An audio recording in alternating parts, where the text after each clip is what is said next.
Welcome to the Crypto Compliance Podcast by Gatenox. Hi, this is Paweł Kuskowski. This is Crypto Compliance by Gatenox. Today we are with Art Middlemis and Karel Van Cleef, our US correspondents. And we're going to have really interesting topics this time because a lot of things are happening as we speak on the US side. And let's start with, the most, I think, urgent case. Most recently, Anatoly Lekodimov, a Russian national living in China, was arrested in Miami on Tuesday. And we had big also announcement from DOJ yesterday on the same case. So do you have any additional flavor to this case? Art, you want to go first? Sure. So the case involves a criminal case and an order that was taken by the Department of the Treasury is an amazing exercise of U.S. power and should be really a warning shot to non-U.S. actors who are engaged in exchange-type activities around the world, particularly with respect to the extent that they touch Russia. So there's a lot to go over here that involves the USA Patriot Act. It involves the combating of Russian money laundering and a new power that Treasury has subsumed. But I guess the best way to do it is to go over it in stages. So the first thing, the U.S. arrested a guy named Anatoly Lekodimov in Miami on Tuesday. And they charged him with a violation of 18 U.S.C. 1960, which is operating an unlicensed money transmitter business in the United States. And the name of that entity was Bitzlato. Bitzlato, according to the complaint and according to the contemporaneous Treasury audit, was headquartered, it was registered in Hong Kong. It was doing business primarily in Russia. So for purposes of arresting the individual, the U.S. authorities had to tie the business activities to the United States, which they did by saying that Bitzlato knowingly serviced U.S. customers. It conducted transactions with U.S. exchanges.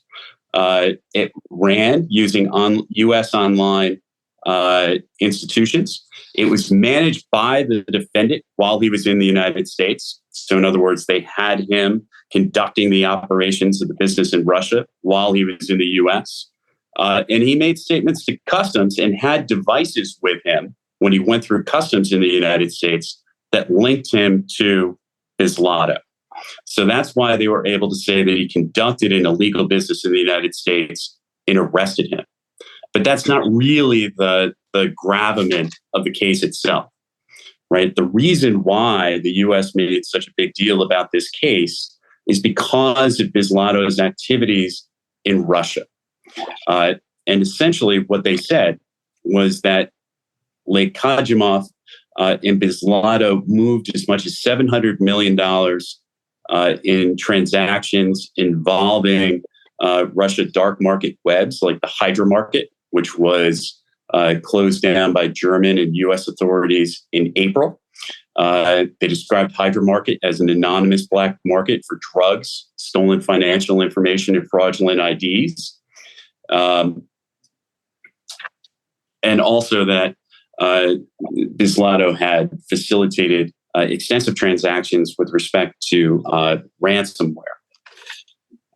The order that the U.S. brought was pursuant to something called 9714A of the Combating Russian Money Laundering Act as amended by Section 616 of the 2022 National Defense Authorization Act. And basically what that did is it allows the U.S. government to, in essence, exile entities that it believes are a threat to the U.S. financial system from doing business in the United States. So basically, it prohibits all banks or financial institutions in the U.S. from doing any business or transmitting any funds on behalf of Bitzlato.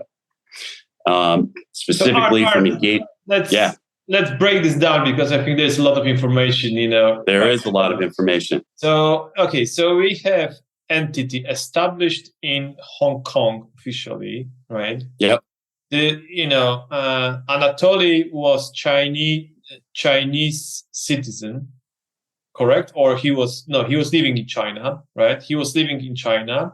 He was Russian citizen. The moment he touched the ground in the US, he was arrested.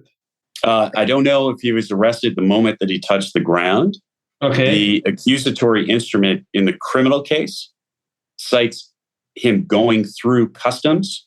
Okay. And while he was at customs, they stopped him and they did a search of the electronic devices that he had with them. Okay. And those devices contained evidence that he was communicating with and running the operations of Bitzlato and doing so from the US. And by the way, it's interesting, I think, to add that zlata in Russian means złoto, which is gold, right? This is something that, so we have bit gold. And I guess there was one case already in the history of Russian exchanges where, the guy was running and he was captured in, I think in Greece, when he was on holidays in Greece, but captured by the US Homeland Security, I believe, and brought into justice in the US. So it's kind of similar in some aspects, similar case. But why? I mean, so which laws were triggered? I mean, which laws actually allow this to happen? Because that's pretty extensive measure, right? And it's not, I believe, taken lightly in general. So, Pavel, go ahead, Carol. May I suggest before we jump into that, you sort of opened an interesting door. The case that you're referring to is BTCE, which happened in 2017. Exactly. And the similarities here, there are similarities, but there are some differences. One of the differences is that actually the defendant, the provocateur, whatever we appropriately call him, in the BTCE case, was not had not been arrested. And was not arrested for some period of time thereafter. And then immediately following that, there was a number of extradition fights. And I don't think he's, Art, do you know offhand, is he in Russia now? Is he still in France? Because there's a lot of back and forth for a long time. But what's critical here is these cases are often driven by where the person is. So as Art mentioned, they were able at the time that they arrested him, one, they had him in Miami. Two, they had him with electronics that helped establish the case. And often the timing of these cases is just driven by the movement of the person that they're after. So that's why, he got arrested on Tuesday and on Wednesday morning, we had a press conference. And it's funny, because there's a lot of expectations or kind of people were worried what's going to happen with DOJ yesterday, right? And many friends who are either running exchanges or, did ICOs back in time were asking, okay, so is it going to be us as well?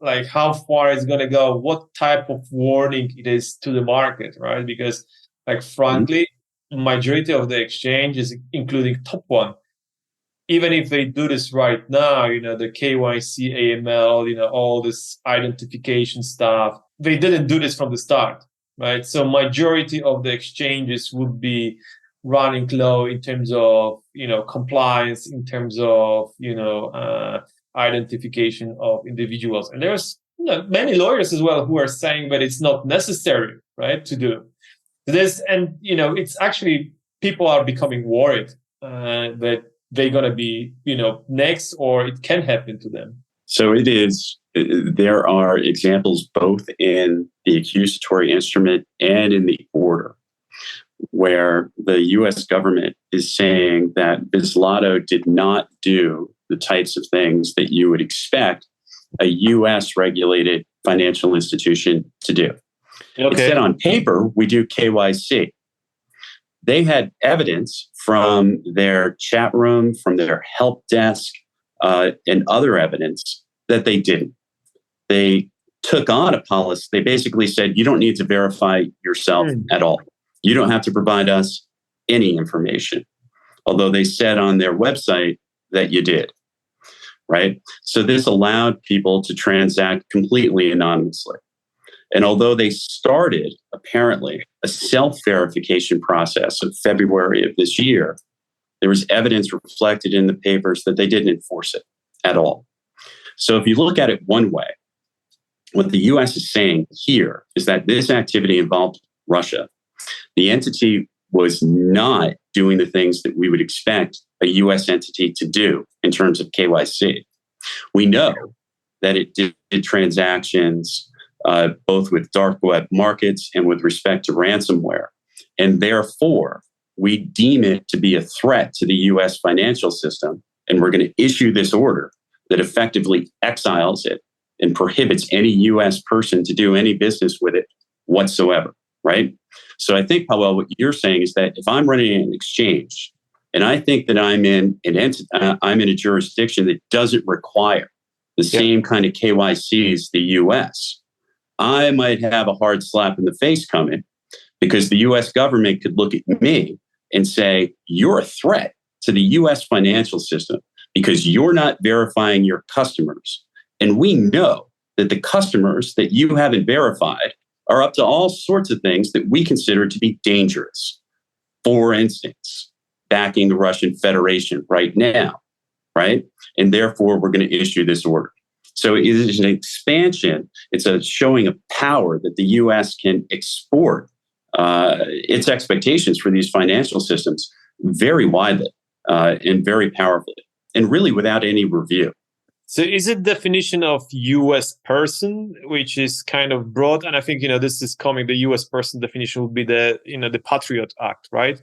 Do you have any deeper understanding of what the US person is? And I guess, when you actually conducting business in the US or touching the ground, where is let's say the risky part? Carol, let me take that and then pass it to you. There's a distinction with respect to the order. Treasury can take action against an entity that is not a U.S. person. Okay? If it was a U.S. person, all sorts of due process and administrative rights would attach. In other words, the entity that was the target of the order would be able to fight back. Here, Bitzlato was not a U.S. person. And so the U.S. could issue this order prohibiting U.S. persons from doing business with it on the basis of both public information and classified information that we'll never see, right? And effectively put that entity out of business. If it was a U.S. person, it would be much more difficult for them to take those steps because the U.S. person would have due process rights, right? So here, the individual stepped foot into the United States and did stuff in the United States. And DOJ charged him with a crime in the United States. The entity is outside of the United States.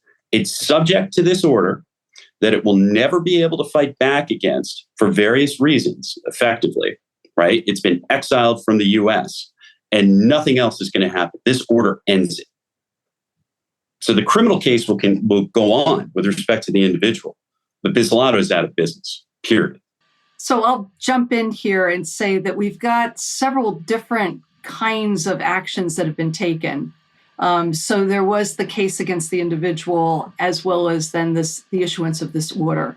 And what's important is that means we're working under different statutes. So under the criminal complaint that was filed in the federal courts, they actually used a different statutory scheme that doesn't even involve the term U.S. person. It's just anyone, wherever located, if you're doing business in the United States without having the necessary money transmitter licenses, if you're required to have them, or if you're a money service business and or acting as a money service business and you're not registered with FinCEN, it's just a simple, I should say, relatively simple, open and closed situation. Either you are or you're not.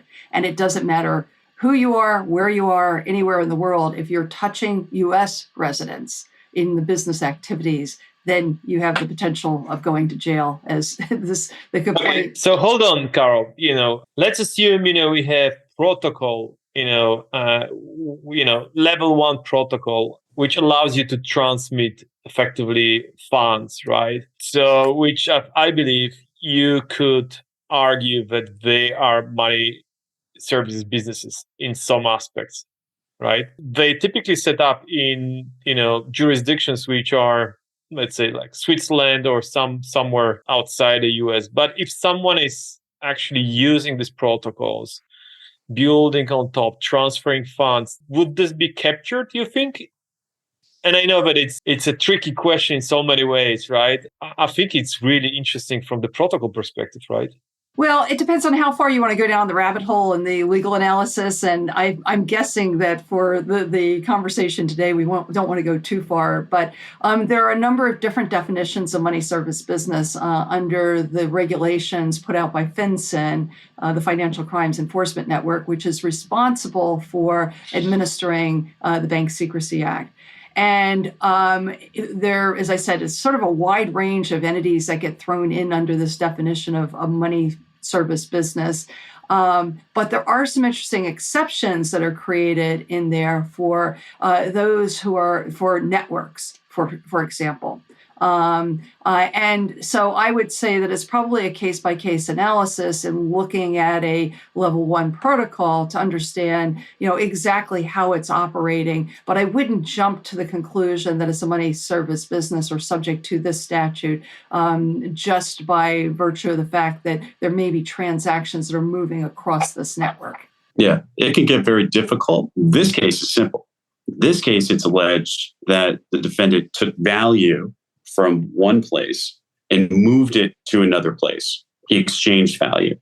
Some of those exchanges occurred in and involved U.S. institutions. So the movement of money from one place to another made them, or they're alleged to have been, a money transmitter in the United States. All sorts of different service providers, depending on what they do with relation to that, there would be a difficult, well, not difficult, but a complicated legal analysis with respect to what they are and what they were doing and whether that subjected them to criminal prosecution. But let's say, we all have, wallets on our phones, right? That's pretty standard in crypto world, private keys, all this stuff. When you have public-private key combination, you can access this everywhere. So every travel to the US for a number of people could mean transmitting value to the US, correct? Mm-hmm. Oh my goodness, that's really interesting. But the issue then becomes: are you engaging in a business? At least under the particular provision that he was the complaint cites in the Eastern District of New York. So, and there's also, as Art said earlier, there are a number of different statutes that have been used here and can be used to make a case. So, one of the thresholds that has always been very important, and often a first question in the crypto space: am I a money service business? And that means if you're a money service business, you're subject to the Federal Bank Secrecy Act, and you have to have an AML compliance program, and you have to do all kinds of reports and record keeping. However, we also have a federal criminal statute that says no person shall engage in money laundering. And that doesn't require a determination of a status as a money service business. So going back to your wallet, you have your own wallet. You can do your transactions on your own, especially in a P2P type of environment. The threshold for that first statute, are you a money service business, is going to turn on whether you're actually doing the activity as a business. So if you've got your wallet and you're just making a payment for any good or service that you're buying, you're not going to be deemed a business. But if you're actually engaging in business activities with that transactional activity, then that puts you into a different class. However, if you're actually with your wallet engaged in laundering some money, regardless of whether you're doing it as a business or not, you can be brought in under another statute. Yeah. So here, part of the criteria, right, to charge the individual in the U.S. you had to hook his activities to the US, right? He had to do something in the US. There were several criteria that they considered. One was that the business knowingly serviced US customers, okay? Two, that they conducted transactions with US exchanges. And let's focus on that element.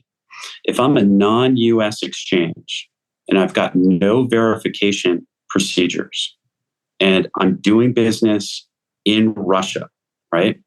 And then I do a transaction that comes into the United States and touches the US.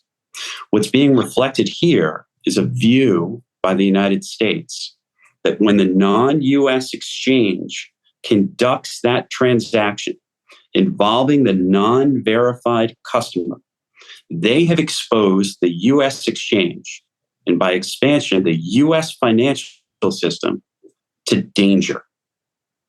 And that's danger that can result in the appropriate case in the kind of order that the US issued with respect to Bitzlato. Okay. But it's still, pretty extensive definition, right?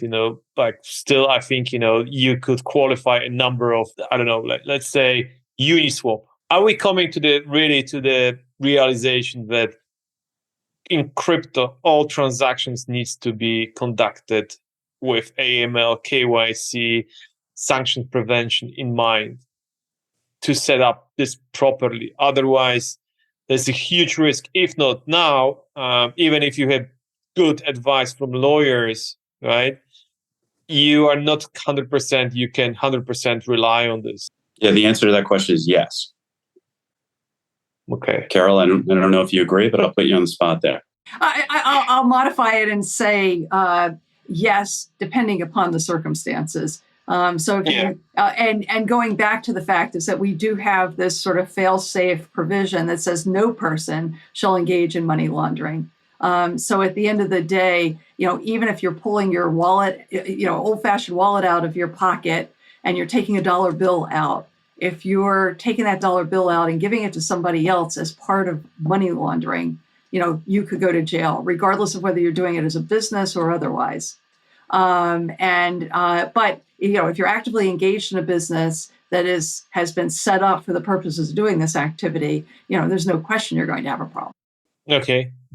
And let's think about, is this expanding to the business which currently, let's say NFT markets? Where do you think they are? Are they, potential? And I know that we slightly stepping away from the subject, but should they be also concerned with direction of travel of the U.S. regulators tightening up a lot on the regulatory side? Well, I'll start by saying the U.S. tightening up. I think the U.S. has always been fairly vocal with respect to its opinions of how the laws apply and what the expectations are. I do think we saw yesterday a new resolve expressed by the Department of Justice, and I think that's probably contrary to what a lot of people said on Twitter yesterday, that why are they wasting our time with this entity that we've never heard of. But they have to look beyond that and understand that there was a major statement made yesterday that we as the U.S. government have gotten our act together. We've got multiple arms that are working together in unison with jurisdictions around the world, with governments around the world. And our intent is to really essentially clean up the activity in the crypto world. Go ahead, Bart.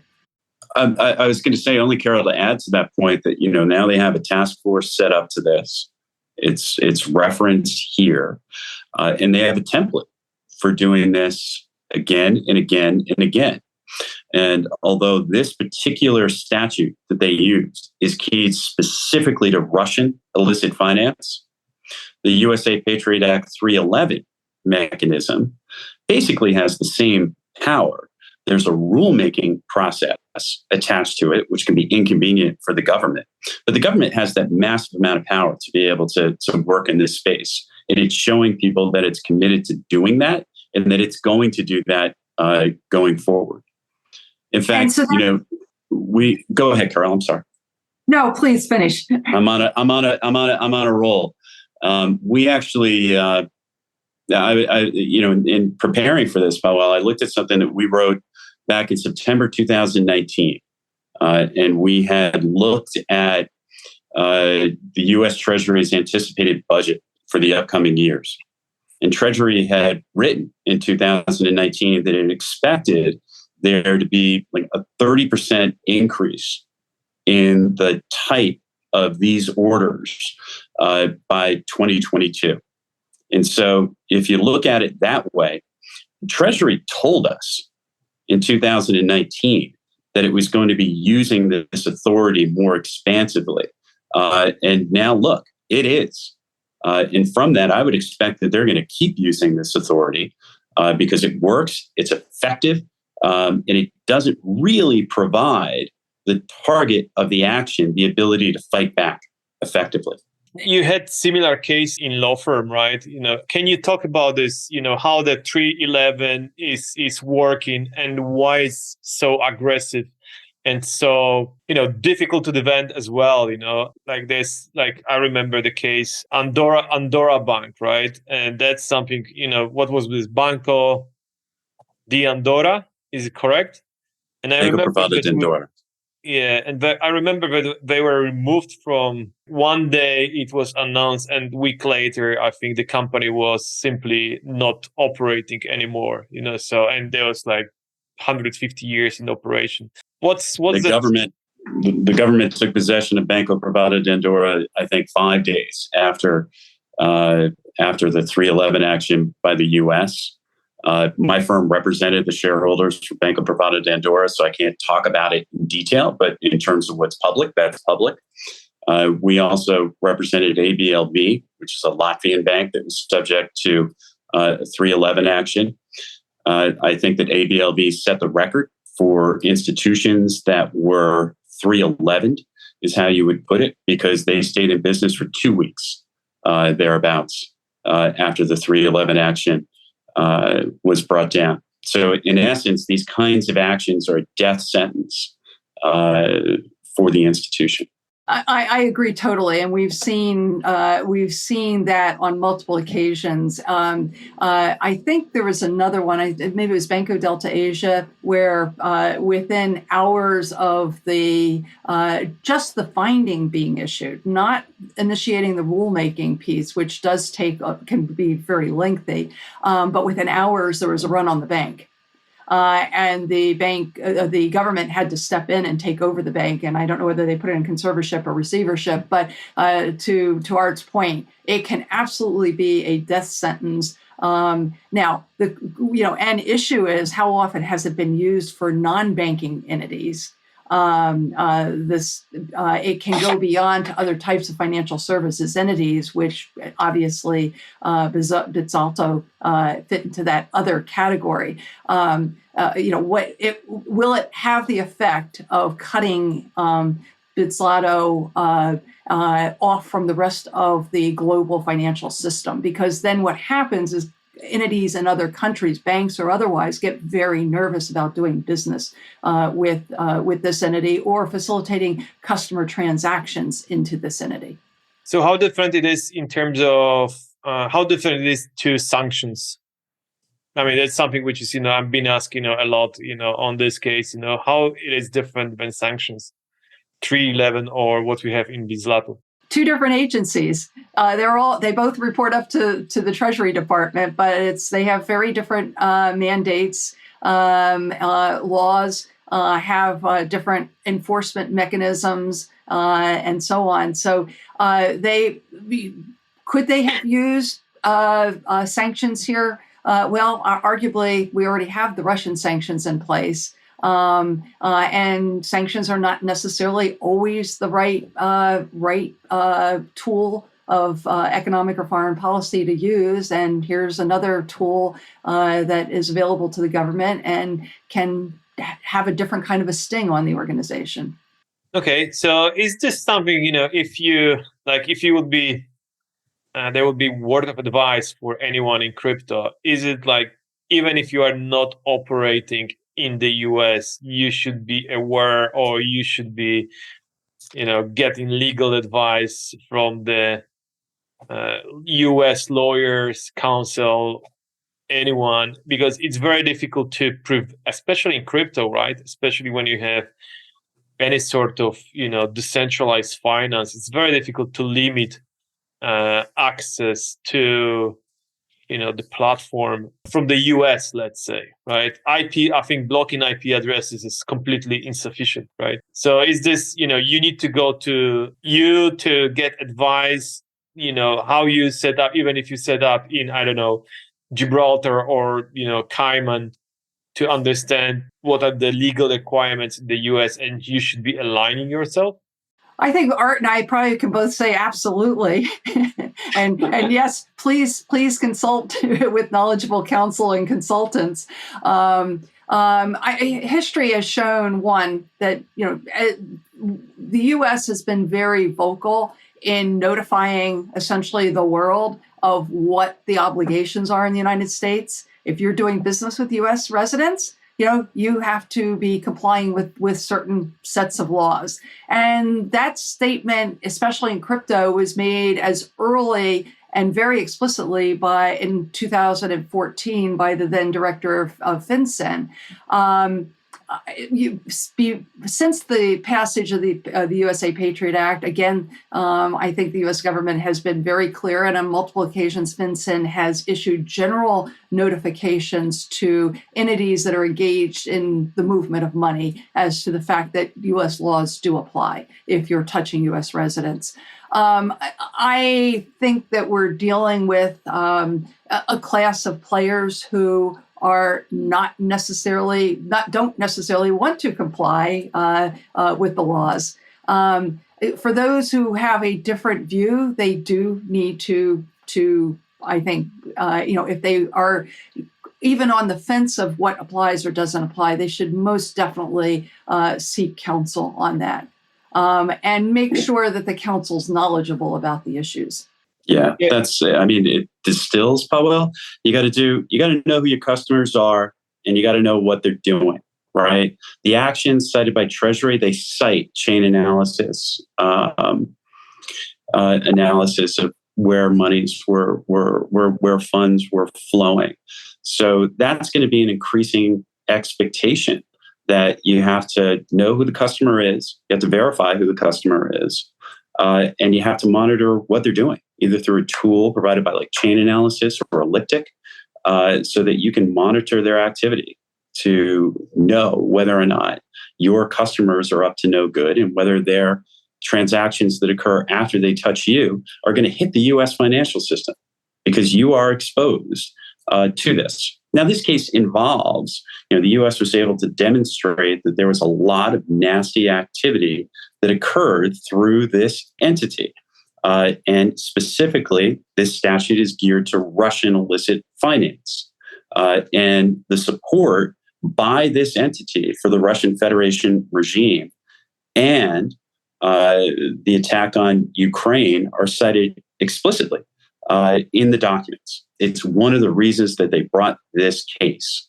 But the message very simply is, yeah, you have exposure if you don't know who your customers are and you don't know what they're doing, period.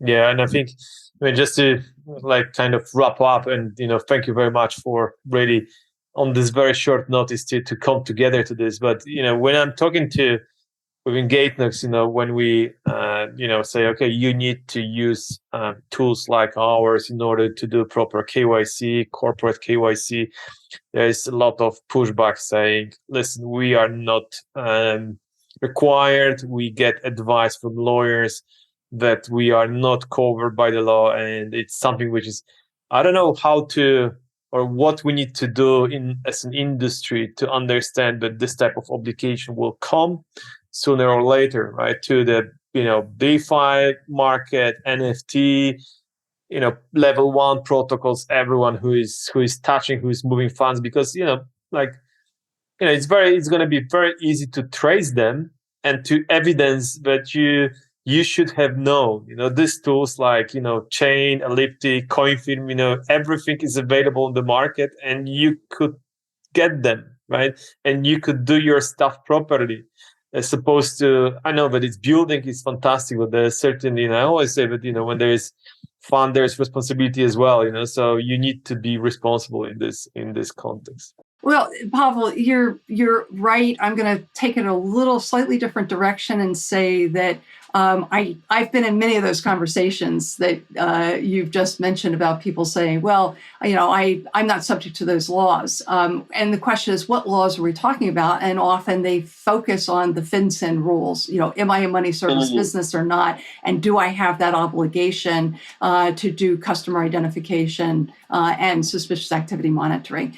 And they may not be, as we talked about earlier, they may not be a money service business technically under the definition. However, again, we have this overlay of these federal criminal statutes that say thou shalt not be involved in money laundering or aiding and abetting or being willfully blind to it. So if you set up a marketplace and that through your marketplace there are people who are engaging in criminal activity, if you're not taking any kind of steps to deter that activity, make it not happen, put up warnings, we don't allow criminal activity, or if you're not, looking and understanding who your customers are so you can intersect and shut them off, you could be deemed to be willfully blind.